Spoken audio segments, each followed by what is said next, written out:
Hello, my name is Garofina Wojcica Gibson. I am a member and supporter to the Committee of the International Tribunal for Natural Justice. I am also a member of Innocence Project and a member of Black Lives Matter. I'm a defendant and an activist of human rights and also a CEO and founder of Truth TV Media.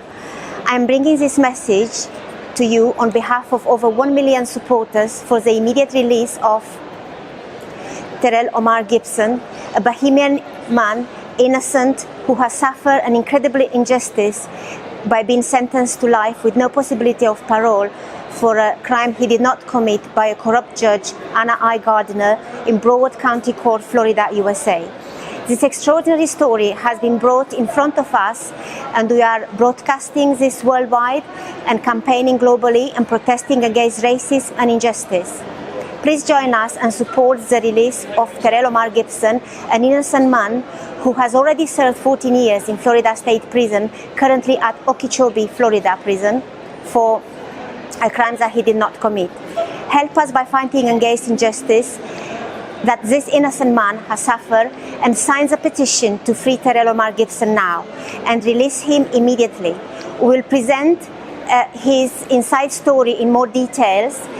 His innocence has been supported by physical evidence which cannot be refuted. The fingerprints found belonged to 2 other people, but they did not belong to Terrell Omar Gibson. The person who committed the crime came forward and took the stand in court and wrote a sworn affidavit that he, Chris McClary, committed the crime and not Terrell Omar Gibson, by apologizing to the victims and to Terrell Omar Gibson in an evidentiary hearing in Broward County Court. Still, Mr. Gibson was not released, and after all the evidence which we present in front of you, he still is in prison to date. Please sign the petition now to help release Terrell Omar Gibson. We also campaign and protest and broadcast the case for the release of this innocent man. Please contact us at freeterrellomargibson@gmail.com, and also the telephone number you can find us at +44 7922 74 7998, and join us fight for Terrell Omar Gibson's immediate release. The Florida government and Florida Departments of Justice must please release this innocent man immediately. I'm speaking from Westminster, London, United Kingdom, on behalf of over 1 million supporters demanding justice and immediate release for the innocent Bahamian man Terrell Omar Gibson, sentenced to life with no possibility of parole in Broward County Court, Florida, USA, for crimes that he did not commit. Join our campaign, Free Terrell Omar Gibson Now, and sign the petition on Facebook and other social media, and support and protest against injustice, racism, miscarriage of justice, part of the same atrocity of incarcerating black people. It could be your husband, it could be your son, it could be your brother, it could be your father, it could be your friend. Free Terrell Omar Gibson campaign will also be released, broadcasting all over the world via Channel 4 News United Kingdom, Local 10 News Miami, and Truth TV Media. We need your voice to fight for injustice, and please sign the petition now to free Terrell Omar Gibson. Also contact us to freeterrellomargibsonnow@gmail.com. This case is before the 70th Judicial Circuit in and for Broward County, Florida. The case number is 0318910CF10B, Terrell Omar Gibson versus State of Florida.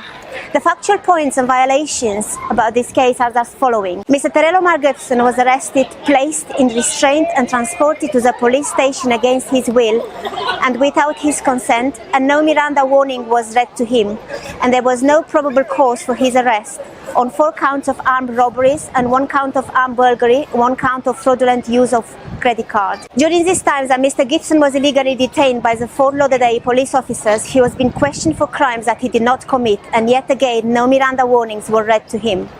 Mr. Gibson asked them before if he was being arrested. The officers lied to Mr. Gibson, stating that he wanted to question Mr. Gibson about Mr. Gibson's truck being stolen. All of this was recorded. However, the trial lawyer, Mr. James Vincent Fasciolo, filed a motion against Mr. Gibson's will to suppress this statement along with the state attorney and the judge, suppressing this evidence that could have been used on his behalf to show that he was being illegally detained. An affidavit of arrest was written, signed, stamped and dated on October the 10th, 2003 by Judge Mark Gold and Detective Walter. However, the affidavit was written 3 weeks before the alleged crime even took place. The alleged crime took place on October 30th, 2003. Clearly this is fraud, because how can an affidavit for arrest be issued before a crime even takes place? 2 black males were reported to the police of committing this crime.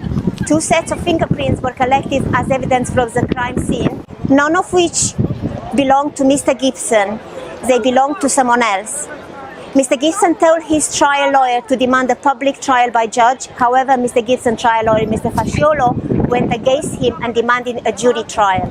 During the jury selection, Anna I. Gardner, the judge, have violated Mr. Gibson's right to a public trial by excluding the public from the courtroom.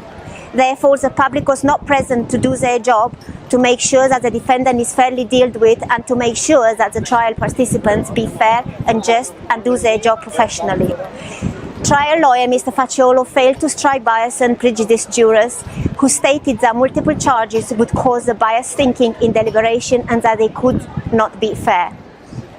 Also, jurors who were involved with police officer and stated that the police officer would start off with a credibility advantage over Mr. Gibson.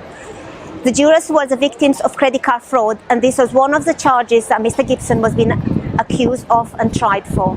The judge even threatened to put one of the jurors in jail, stating jail or juror, making this improper statement and creating a hostile jury because the juror did not want to be there. The state attorney struck the only black juror for race only and did not hold a Neil inquiry or a baton hearing to show that the strike was not because of race only. Therefore, Mr. Gibson was tried before all-white jury. Throughout all of this violation, Mr. Fasciolo did not object, nor did he question any of the jurors. The judge asked him, did he have any questions for the jurors, and he stated no. Trial lawyer Mr. Fasciolo also admitted on the record that he committed Mr. Gibson to testify. The court recognized this violation and stated on the record to Mr. Fasciolo that the right to testify belongs to Mr. Gibson. However, Mr. Fasciolo stated that he had already committed Mr. Gibson to testify without Mr. Gibson's knowledge. Trial lawyer also failed to properly prepare Mr. Gibson to take the witness stand, also admitting on the record that he only needed 10 seconds to prepare Mr. Gibson to testify. It is clear that no lawyer can properly prepare a defendant to take the witness stand in 10 seconds. This too was stated on the record. The lead detective, Mr. Walter, admitted on the record during trial that he had tampered with the evidence by altering Mr. Gibson's driving license photo on a computer. Family member and friend was outside courtroom and saw the state attorney pointing out to the victim which one was Mr. Gibson, so that they know who to pick in court. Even on the record, the trial lawyer objected when the state attorney asked the victim, do you see anyone in the court that you recognize? And again pointed out to Mr. Gibson.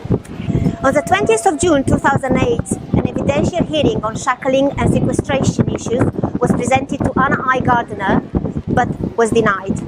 By jury seeing the shackle on Mr. Gibson's legs during trial automatically prejudiced Mr. Gibson, and this is a violation of the constitutional law. This all happening at the same time when the judge Anna I. Gardner's scandal of misconduct and her relationship with the prosecutor came to light, and all her work was affected by it. And later she was under investigation about her relationship with prosecutors and state attorneys. This is a clear indication that she showed favoritism to the state attorney over Mr. Gibson. She was in charge of 18 judges at the 17th Circuit Broward County Court, but due to her harm that an action that had been caused, she was disbarred by the Florida Supreme Court at the recommendation of Florida Bar for her lies, misconduct, corruption, and close relationship and friendships with state prosecutors. Ultimately, Mr. Gibson suffered an incredible injustice and has been sentenced to life with no possibility of parole.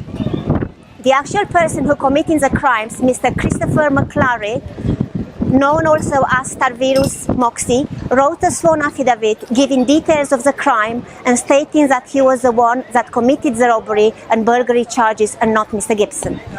On June 18, 2010, an evidentiary hearing on newly discovered evidence was conducted before Judge Martin Bidwell. Mr. Christopher McClary took the stand and testified, admitting that he was the one who committed the crimes and not Mr. Gibson.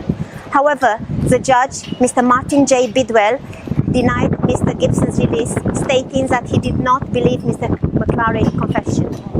Mr. Gibson was charged as a career criminal, tried and sentenced as a career criminal in a career criminal court before a career criminal judge, Anna I. Gardner, and he also appeared on mugshots as a career criminal. However, Mr. Gibson is not a career criminal. Mr. Gibson does not have any criminal history and any criminal records. The prosecutor, Sarah L. Murphy, mentioned at the trial also that Mr. Gibson had no criminal history, and that is also recorded on the record. Why was then Mr. Gibson moved from Judge Mark Gold to a repeat offenders court, Judge Anna I. Gardner, and sentenced to life with no possibility of parole when he is not a repeat offender? It is clear that they were trying to imply that by sentencing him in a repeat offenders court would justify the highest sentence when that court had no jurisdiction over Mr. Gibson. As listed above, Judge Anna I. Gardner was removed from the judge's bench in 2010 for unlawful behavior and acts committed against the law, also for having improper relationship with the state's attorneys. There is currently a motion 3.850 for post-conviction relief still pending before Judge Martin J. Bidwell in Broward County Court, Florida, filed on 18th of April 2014 under Theodore Spera. On this date, I hereby declare that everything stated herein is true and correct and can be supported by physical evidence and by the face of the record and cannot be refuted. Therefore, based on the above, in all fairness and justice, Mr. Terrell Omar Gibson has served 14 years of life in prison for a crime that he did not commit and should be immediately released from the Florida State Prison and united with his family. Mr. Terrell Omar Gibson's case is assigned to Rebecca Nealon, which is Assistant State Attorney, and also the State Attorney, Micah Satz, and the General State Attorney, Pamela Bondi. We will be in contact with Rick Scott, the Governor of Florida, regarding this matter. Please sign the petition and help and support to free Terrell Omar Gibson, to release this innocent Bahamian man who has been sentenced to life in Florida State Prison without a possibility of parole by a corrupt judge, Anna I. Gardner, for crimes that he did not commit, and he already has served 14 years in prison. He needs to be reunited immediately with his family. Please sign the petition now to help free Terrell Omar Gibson. Thank you.